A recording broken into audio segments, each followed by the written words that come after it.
midweek talk-through edition of Young Gun. I am Demetri Ravanos. Joe Ovies is my guest this week. We'll get to him in just a moment. First, though, I've got to tell you about Graffiti. They sponsor everything we do here, and they are the best place to watch Sunday football. 158 East Cedar Street in downtown Cary.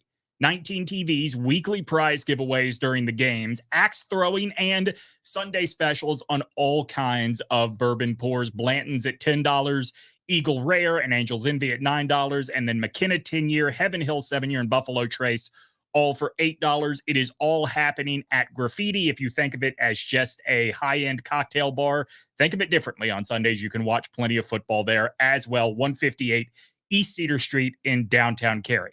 Hello, Joe Ovies. Hi, Demetri. How are you? I'm vexed because I think people know that you and I are like super duper best friends. I don't know about the super duper part. I mean, you're my super duper best friend. Okay, that's fair. This is like I don't know. The college football playoff best friends committee has to look at your game control. I see. Look, I think we've put up a strong case this year. A good resume. Here's what vexes me. All right. I'm very happy to have you doing the talk-through with me this week. Okay. But we have a uniform on this podcast that you are not adhering to. Oh, I need a hat, don't I? You do. No, see, so for us, look, I don't have a hat, but you see, given what the Panthers have been doing, it's officially Carolina Hurricanes. No, listen, I understand your affinity for Canadian NASCAR, but on this show, we do have expectations. Bryce, baby. All right. So please put the hat on and let's get on with it. Okay. All right. What do you want? What do you want to talk about? All right. You, as Lauren and I were coming in on Monday, you said something that like I have been feeling for a long time and also wondering, is there just too much Bama in me? Saying that this is very clearly on Frank Reich and the play calling. I actually was heartened to hear you feel the same way. Yeah. And I'm actually starting to wonder if the Carolina Panthers were in a larger market. Yeah. I'm not saying this as an indictment of those who cover the Panthers. Okay. I want to be abundantly clear what I'm saying here. The likes of Joe Person at The Athletic, Mike Kay at the Charlotte Observer, Julian Council, Locked On Hornets or Locked On Panthers podcast, and our mutual friend Kyle Bailey at WFNZ, guys that I would consider plugged into what's going on with the organization. But there's another guy who's nationally plugged into the organization that hasn't said squat about the Carolina Panthers since they drafted Bryce Young ultimately. And that's our friend Jonathan Jones, CBS Sports NFL insider. Jonathan, on the national level, because of how he came up through NFL ranks, is the most plugged in Panthers guy nationally. Have you seen anything from Jonathan? I have not. Okay. I set this up to say that if the Panthers were in New York, if the Panthers were like Chicago, we would know already about whether or not Frank Reich actually wanted Bryce Young in the first place. The best that I've gotten, honestly, the best that I've gotten was a throwaway line from Joe Person, who was on with Adam Gold on 99.9 The Fan. And it was just this throwaway line about how, oh, hey, you know what? Derek Carr was a guy that Frank Reich really liked. Yeah. That Derek Carr fits the bill of what Frank Reich, this is not a secret, what he likes in a quarterback, big quarterbacks. What does your hat say about Bryce Young? It says he's my sweet tiny prince. Dude, and I don't want to be that guy when it comes to Bryce Young, but this past weekend against the Minnesota Vikings, those field level shots on Fox. Sure. You know, I talked to John Middlecoff, who used to be a scout with Philadelphia Eagles. Now he does regular work with Colin Cowherd. I talked to him this week and we were talking about podcasting stuff. And I just brought up, hey, given your experience, what is it you see? And he said, I actually loved Bryce at Alabama and was ready to completely overlook the size thing because of the accomplishment until you see him on the field. Yes. And I totally get that. That's the thing. I really do. And I do kind of wonder, I'm sure you've seen that overhead shot of him just completely missing that Adam Thielen was wide open on the sack that ends up leading to the fumble that seals the game. There are times that I wonder, is that getting in the way? But I don't think that is the problem. I don't think it's the problem either. I don't think it's getting in the way. You're getting paid millions of dollars to go win football games. Sure. Work with what you got. Yeah. Maybe Bryce Young wasn't the guy that you wanted, but you at least have to let him cook. Right. And I think that's the part that's been most frustrating to watch the Carolina Panthers. Clearly, he's comfortable doing stuff with Andy Dalton that he's not comfortable with Bryce Young. And you can tell Bryce Young in all the years that you watched him at Alabama. Did you ever see Bryce Young look the way he looked coming off the field in the fourth quarter? No, not at all. Have you ever seen a post-game press conference with Bryce Young? I mean, I know he won a lot of games at Alabama, yada, yada, yada, but I'm saying, like, it's not like they won them all, okay? Yeah.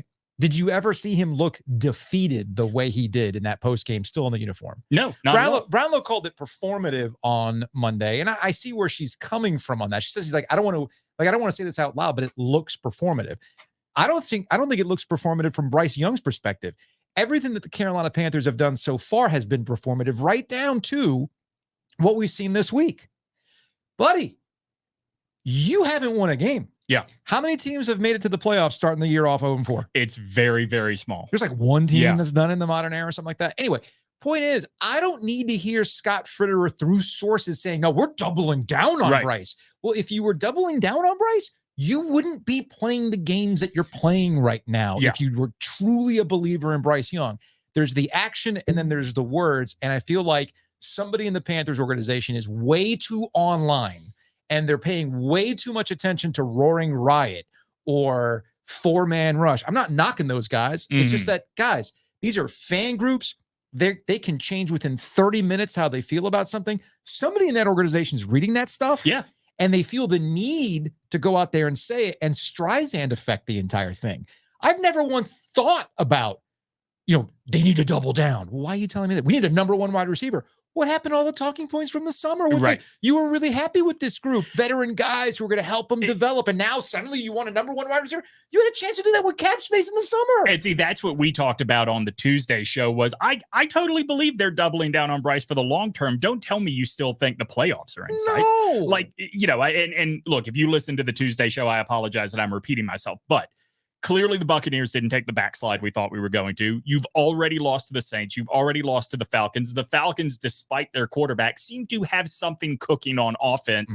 Why would you not reevaluate what is actually possible for you? Because anybody that thought the Panthers were going to make the playoffs, by the way, self-included, I'll raise my hand on that. I was in that group. Yeah, it was totally based on the lack of strength elsewhere in the division. And clearly we were wrong. And I do wonder why it is that...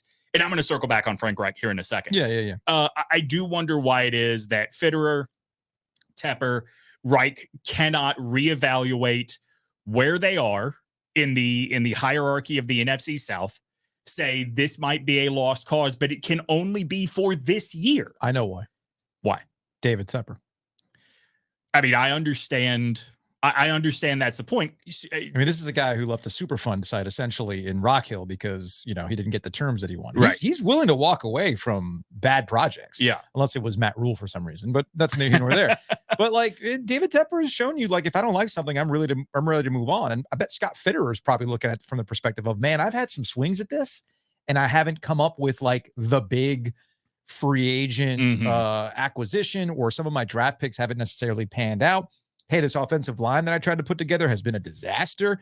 And the guy that I argued with along with DavidTepper is not necessarily panning out. Somebody has to be the fall guy. And I think all eyes are going to be on Scott Fitterer the rest of the season if they continue to lose. And that's fine by me. I mean, that's the nature of the business. But I do think the reason why you're seeing a lot of this stuff, the doubling down, is because somebody has to feel happy, and DavidTepper has to feel happy. And at some point, we're going to have a conversation about who actually ran their organization worse. Michael Jordan, who got dunked on every day right.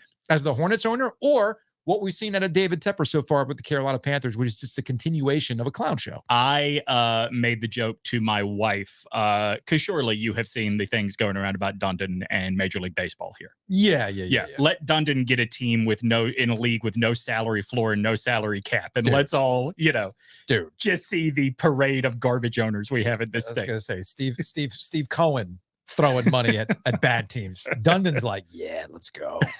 Anyway, I'd like to see Tom Dundon run the Panthers at this point. Because you know what Dundon does that Tepper doesn't? What's that? He lets the hockey people. If we can go back to the Carolina Hurricanes here, Dundon learned. I got XYZ. This didn't work. This worked. Let me get the hockey people involved. Yeah. And if I can get the right hockey people around, they win, and then ultimately my goal is achieved. Butts in seats, season ticket sales, advertising dollars, etc. David Tepper hasn't learned any of these examples, and he's not letting football people do football things. Okay, but here's the question then. So I said it was a circle back on Frank Reich. Yeah.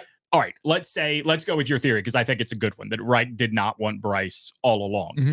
I think that HueJackson, for all of his failings elsewhere, has been pretty open about the fact that in whatever draft that was, that when he was the offensive coordinator of the Cincinnati Bengals, he really, really wanted Colin Kaepernick. But he wasn't the one that got to make the call. So they end up drafting Andy Dalton. And what does he do? He goes out and puts together an offense around Andy Dalton. What is so wrong that Frank Reich is unable to pivot to something that could work for this skill set for Bryce Young? Because it doesn't look like he's calling an offense that would better suit CJ Stroud or Derek Carr, whoever. It looks like he's just picking up his ball and going home with these play calls. And I know that's not what he's doing. I know he's not acting out, actively trying to sabotage another chance. I just don't understand his hesitation. I didn't watch a lot of Colts football. Yeah. But I can go look at our YouTube, right? And you know how it is on YouTube. It gets in the slipstream. Yeah. And people start getting fed the video because of the algorithm. What I've found interesting is a lot of Colts fans leaving comments. And a lot of Colts fans are saying, yeah, we saw this in Indy. We saw a guy who was way too conservative. Yep. That, mild wing sauce is still too spicy at this point with Frank Reich, buttered wings might be too spicy for him. Just a little pepper. No. Can't have that. Yeah. So this is just, not everybody can watch all 32 teams. And my understanding with Bryce, with Frank Reich in Indy was, dude just got hit with quarterback bad luck, right? I mean, you have this otherworldly talent in Andrew Luck, and speaking of meddlesome owners, Jim Irsay is the reason why Andrew Luck's like, man, screw this stuff. I'm out, right? Yeah. And then look at his pattern. He doubled down on Carson Wentz. That was his guy. Yeah. Which right off the bat, I'm like, here's a Star Wars reference. Who's the Ahsoka Sith baddie? Or she's not even a Sith. Oh, yeah. I never Shin? pick up on names. Yeah, Shin. That's Shin, right. Shin's got big, I can fix her vibes. Yes. Right? That's Carson Wentz. This, by the way, is a private text conversation we have actually had. I know, we've actually had this, that I'm now spilling over into podcast form. But Frank Reich and Carson Wentz was essentially, I can fix him. Yeah. Which, I mean, we see that all the time in the NFL with Sure. coaches, right? But he couldn't, because Carson Wentz was Carson Wentz is broken. Yep. All right.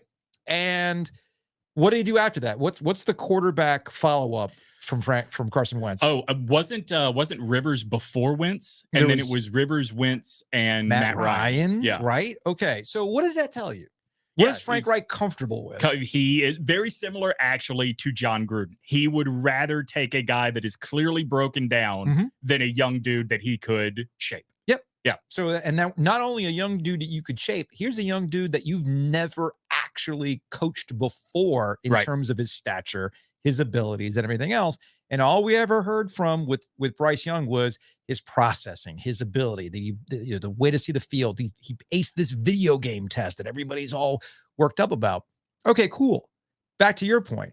What have we seen from Frank Reich to better utilize all the things that supposedly he's good at? Yeah, nothing. I mean, I think that, I watched that game on Sunday and I saw a game plan that was largely built around Bryce's flaws, meaning, like, I think the thing that is clear is Bryce makes good decisions. He does not make them fast enough. Yeah. Right. So we take the time out of it and everything's a screen. I didn't count up how many screens they threw, but he threw 33 passes. I would bet. Well, did you see 65% of them were screen passes? Did you see the next gen stat graph? So there's this, it was all checkdowns. Yeah. It's basically take the read. If it's not there, which shocking, right? Offensive line sucks. So you don't have time. Your wide receivers have not developed and they can't separate, because that's been my big frustration with, Bryce Young's a bust, blah, blah, blah, blah, blah. Go look at, not to go full, go look at the tape. Yeah. Because you know me, I'm not one of these idiots. Yeah. But when you see it enough times, you're going, well, where's he supposed to throw to? Right. Well, that's where they developed something to have the safety valve. Okay, well, you've got these screens. The problem is you don't have Christian McCaffrey to get you the yak. Yep. You traded that dude away. Yep. Oh, he needs a number one wide receiver. Well, you traded DJ Moore away. Yeah. And then now they want one. What are you going to do? You're going to go get T. Higgins? And how? With what? With what? Yeah. So, there's this thing where, and I got to complain, and like all you guys ever do is complain about the Panthers. Well, that's all they've given I us was about to say, do. What like pumping up of the Panthers What has are there we supposed been? to do? Number one, okay, well, how do you fix it? Man, hey, I'm not getting paid millions of dollars to fix it. Right. I'm not the general manager. I'm not the coach. But, okay, let's say you do task me with fixing this. How are you supposed to when you've given up assets? And it's not just the BryceYoung trade to move up to get him.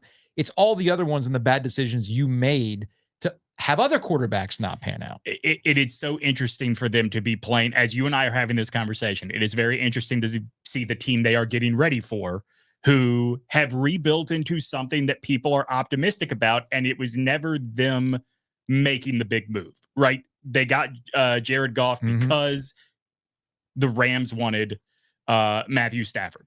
They held tight in the draft process with those picks they got from the Rams. I think, what did they move up, like 3 or 4 spots for Gibbs? And, yeah, something like that. You know, Gibbs hasn't panned out the way that they were thinking he would right away. They're giving David Montgomery far more touches than Gibbs. But you know what? The move they made was not significant. It was not going from 9-1. If I remember right, it was going from like 13-9 or 13-10. Let me ask you and this. Also, he's a running back. I was very much of the opinion that you should keep Brian Burns, sign him, because it's not like you can just pluck out another edge rusher out of the draft. It seems like you got something you can work with. The market was set this offseason thanks to Nick Bosa. And for whatever reason, they want to come in really undervalue, and now we're here. Yeah. Oh, you're going to franchise tag him, whatever. Messaging continues to be a problem for the Panthers. They should have traded him away. What was it? 2 first-round picks, 24 and 25. And then with all the assets that you amassed, you can then start to build, to your point with the Lions. The one that we keep talking about on the Ovies and Giglio podcast is the Miami Dolphins. Yeah. The Miami Dolphins, Tua Tagovailoa, if we can tie it back to another Alabama quarterback. God bless him. Mind you, Tua came out of college with an injury. Yeah. So there was that in the back of their minds. But the Dolphins never really put him in that situation just yet. I'm pretty sure that Tua didn't start until week 8. That's right. Of his rookie season. In fact, I believe was benched even after he got started. And I don't know if it was a benching so much as it was they were using Ryan Fitzpatrick almost as a football closer in situations. Yeah. And there was an honest conversation about, what are we doing with you? Okay, well, you think you're the future, but we're going to ramp you up to that. And we're going to take you out of situations we're not comfortable with you doing. Okay. And there was a plan. Yeah. Trotting Andy Dalton out on a Monday night game to get short yardage makes you go, wait a minute. Yeah. Was this part of the plan? If you needed a short yardage quarterback, well, then why is Andy Dalton your backup to begin with?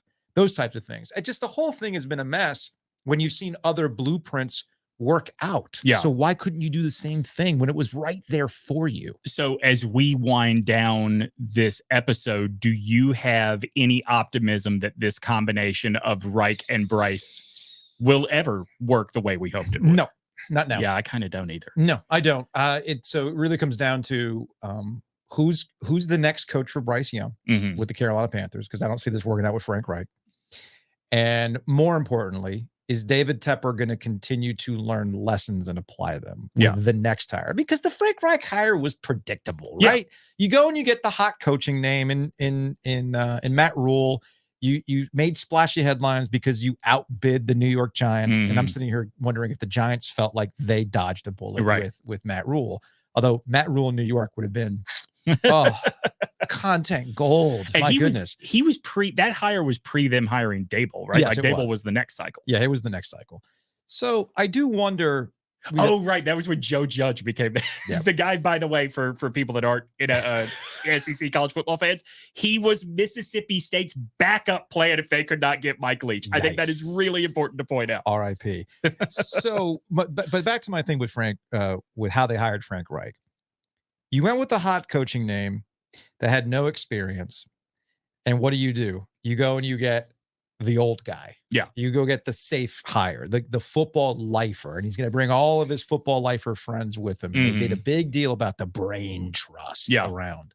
So far, I'm not seeing squat out of this brain trust. Right. I agree. And now you wonder, I'm like, okay, if Tepper learns the lesson of, okay. I got the first hire wrong. The second hire was like a classic sophomore mistake. Oh, maybe I should have hired the young offensive mind, like a Steichen, which he was in the mix at one point. Or, Right. oh man, look what this McDaniel guy is doing. Yeah. Where Tua's got limitations, and yet they can scheme around those issues and go and look like Super Bowl contenders outside of this game against Buffalo. They're not doing any of that stuff with Bryce Young, and I don't see it happening with FrankReich because you can't teach an old dog new tricks, dude. I will tell you as a Bryce fan what my greatest fear would be. Let's say in this year, let's say they just go, hey, Frank doesn't have it.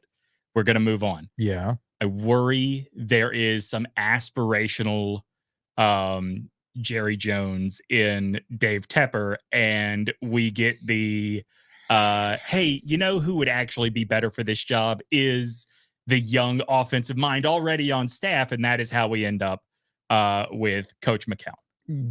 Oh. No, I don't. Well, we'll see. We'll see. Yeah. We'll. To me, the Panthers are just. It sucks because I was very optimistic about kind of riding this Panthers wave. Man, rookie quarterback, number 1 pick in the draft, new coach, like actual optimism, dude. All torched. Dude, when we were having conversations about the network, it was, this is the opportunity for a Panthers podcast. Well, thanks for nothing, Panthers. Yeah. Thanks for nothing, David. I feel like we're owed compensation for that. And then emotional distress. Yeah. And then we'll have to owe Origin Sports, I guess. Oh, we can come up with other content. Oh, good. Good.